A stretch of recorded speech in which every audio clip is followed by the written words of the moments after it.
kan dam liao a hin chun a zo khâu le a thi khâu ding in chun kan i rua lâu na in mi sim zong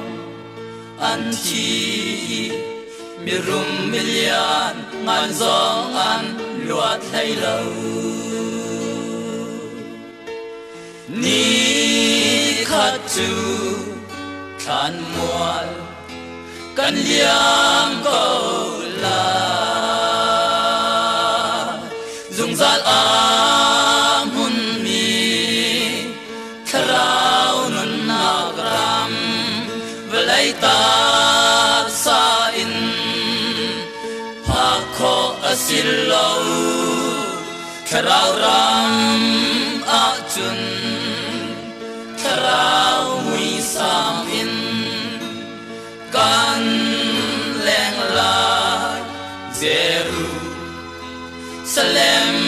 thar a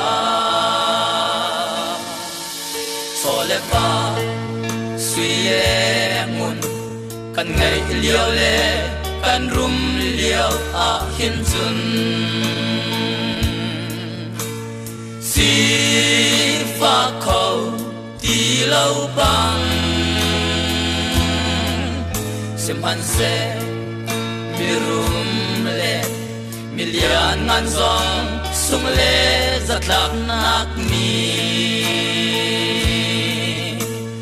zang fa na ngày lâu liam pin ha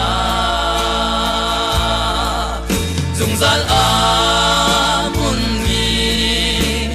khrau nun nak ram belai tak sa in phakho asil lo khrau ram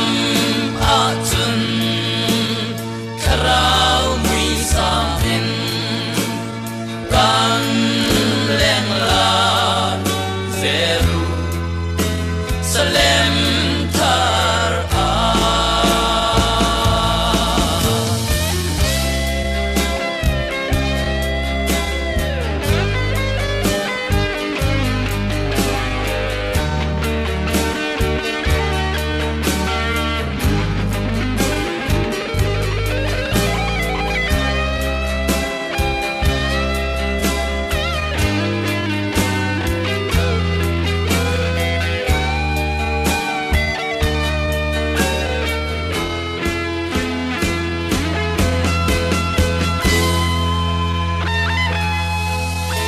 dan sang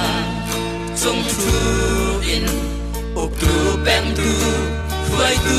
kan si liao a si phang le san dai lâu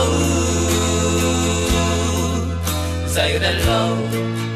bir mun ki kan phan de la ti chu kan ruat ba lâu si se mi an thi an ta